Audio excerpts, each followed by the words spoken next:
Okay, this check right here is going to be simple. All you're going to do is you're going to disconnect the speedometer cable and turn the center portion right or left until you figure out from the person inside the cab telling you if the speedometer is going up or down. And you're just going to turn this center shaft here. Just turn it back and forth, spin it. Okay, and I'm going to show you the disconnect points, and you'll need 2 people for this to get underneath the car and 1 person in the cab. The first place you want to disconnect is right here where the transmission is. Disconnect here, spin it. If nothing happens with the speedometer, then you want to make sure that it is for sure the speedometer, and you want to go to this next portion here, disconnect here, and check the cable here, spinning it either right or left. I think it's left to make the speedometer go forward, but we'll see when we do the check. But next to the check, first you'll do it at the back, then you'll do it at the middle, and you'll know if it's the speedometer or the cable.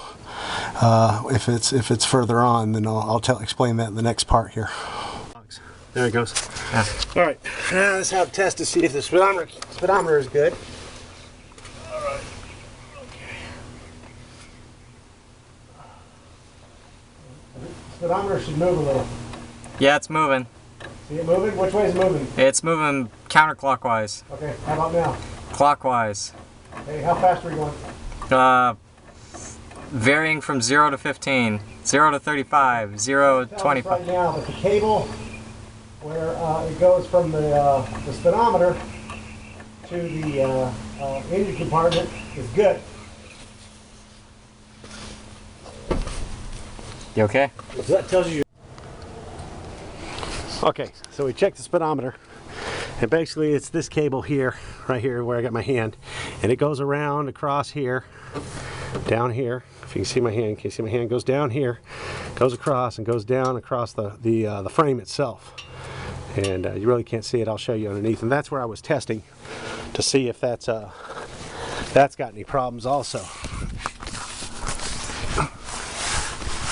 And what I was doing here was just turning this nut here right and left, and usually it's counterclockwise will make the speedometer go forward. If this is if you're still not getting at the speedometer there, you're going to have to remove the dash assembly and take off the cable of the back and see if this this whole thing is turning. See if the actual the shaft is turning. Somebody down here's got to turn this, and someone up there's got to look and see if the shaft is turning.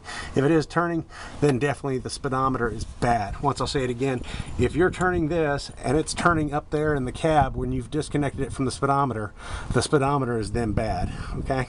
But typically speedometers, they're a safety item. They rarely go out, so it's usually a cable problem. My cable problem is basically from this cable here to this cable here. This cable was basically damaged by a fine repair person who sold me this truck. Took it to a local repair shop to put a catalytic converter. They didn't even put it in the right spot either. It should be way over here within this, under the assembly. It's right on the edge. And being on the edge due to the fact that the cable comes out here and goes across here, gets this piece of metal so super hot, is basically burning right through the cable and then causing it to seize up and stick. In the process of it sticking, it also stripped out the driven gear inside here, and you have 2 gears. You have a drive gear and a driven gear, and then you have the sleeve here. Now this sleeve here I can take off, and this is also how you can change your gears for if you put bigger tires on or smaller tires. You know, you can change your gearing. But remember, if you change gears, you've got to have the right sleeve, which is this here. You've got to have this right sleeve. This sleeve's dirty. I don't know if we can see the markings on here, but usually it'll say 39. Oh, I think you can see it there. It'll say 39. I don't know if that's in focus or not, but it'll say 39, 38. It's got some other numbers here. Let's see if I can clear them off. But you have to use this the right sleeve. You can get these on Amazon real easy. I'm just sorry the camera wasn't on and I was cleaning it. But typically, let's look in the sun. The sun might help. Okay, there you go. You can see it clearer now. You can see the numbers on there. think it's got a 38, 39, 37. I think that's a 36 on there. Sucker's dirty. But anyway, your O-ring on here, and it's got an O-ring inside. That's going to help the transmission fluid not to escape. But you're going to have to use the right kind, because like this truck called for when I went on Amazon, it kept telling me I needed an 18-tooth driven gear. And the driven gears, I didn't even show you what those look like. They look like those two guys right here. These are driven gears. Okay, this is the old one, and this is the new one. Okay, the old one, what happened is the shaft inside here, which this part right here, I don't know if you can see it because of the light, but this part right here, this center shaft is square and it goes in there. And what had happened is the cable seized up, and as it was turning, it just basically wore it out, because it's just a piece of stinking plastic. So, you know, plastic doesn't last very long. Plus the cable was burnt. The cable was burnt right here. I don't know if you can see it. Right here is burnt through, and that's where it's seized up. It's really hard to turn.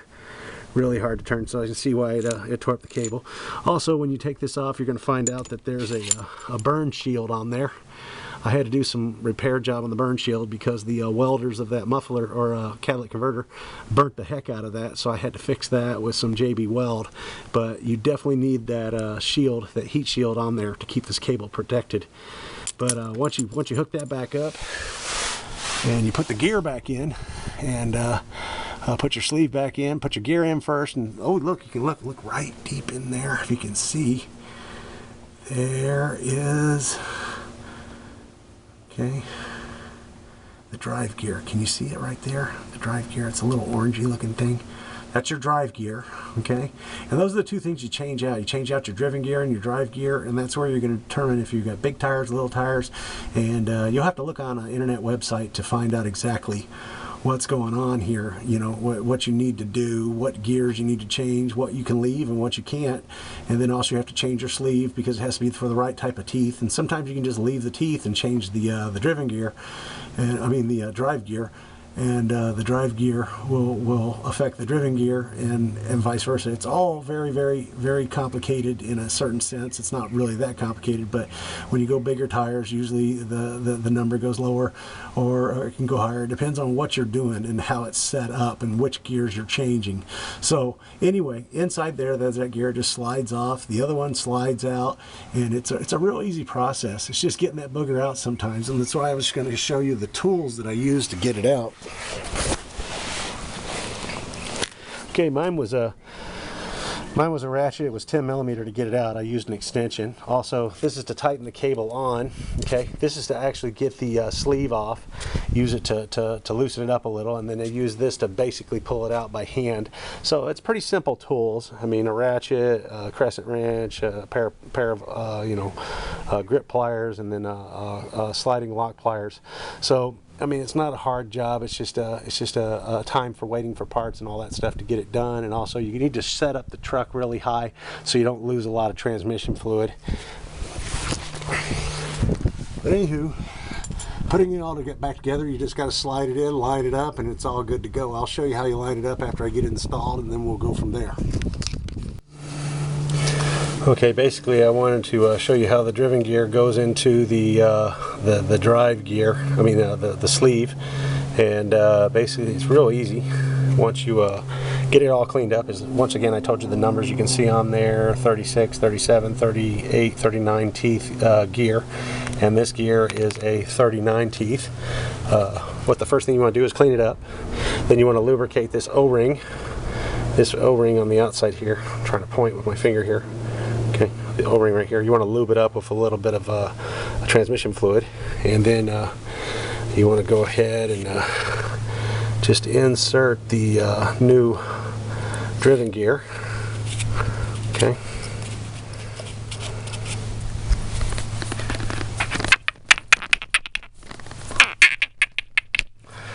And that sucker went in there tight. It was nice and tight.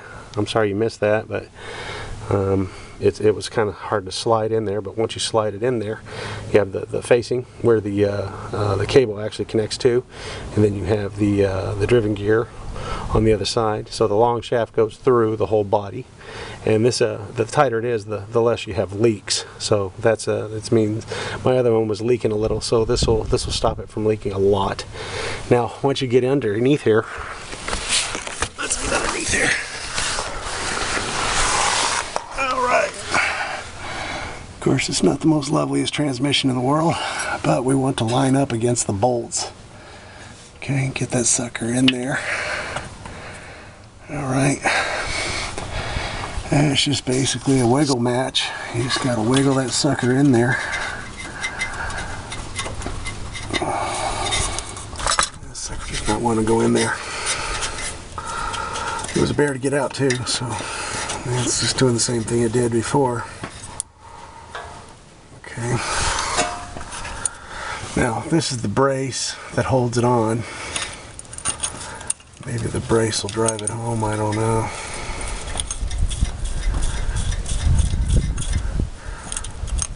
See the brace edges here fit in here, and it's also on the opposite side.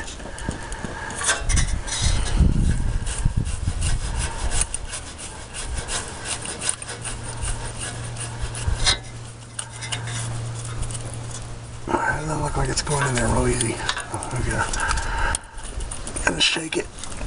Yeah, she's going in now. Gotta shake her a little. I think it was a shake and bake situation. Okay, make sure the other side is good in there. Oh. Do extensionless. All right.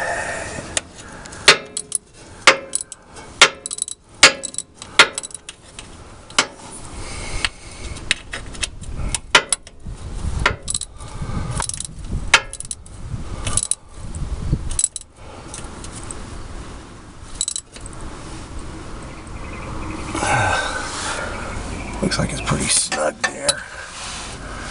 Just gotta make sure the other side is inside the clip. It's hanging on there, hanging on the clip. Okay, so the next part is the cable.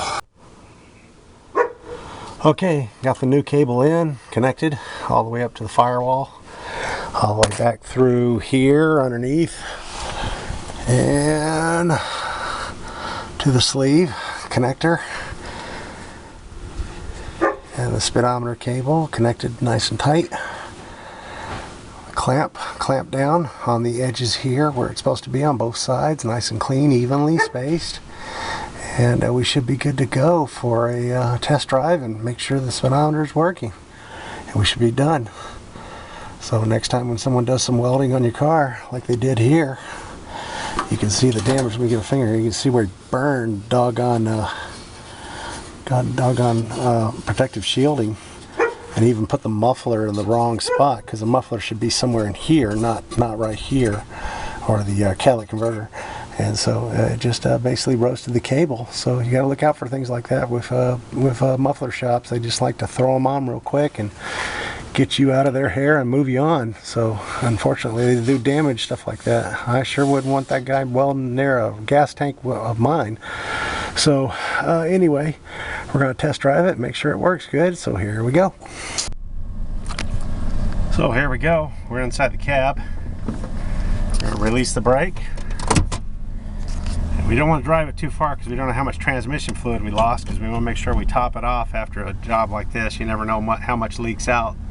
When I took mine out, I had to let it sit for about 6 days for my odor to come in, so a little bit dripped out. So we want to make sure that we have enough inside the unit. But here we go. Looks like we've got activity. Let's get going down the road a little here and see what we have for speedometer situation.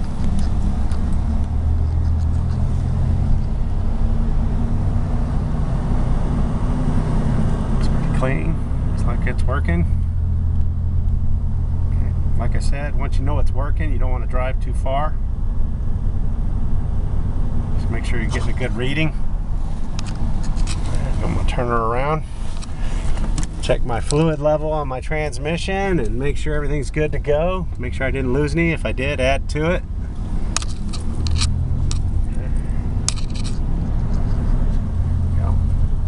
good situation here. We have speedometer once again. I tell you what, that's important, man, because you don't have a speedometer, you just don't know how fast you're going. And these old big trucks, you just don't know you're doing 85 down the freeway. You really don't. So it's a good thing to have. Okay, folks, that's it. God bless.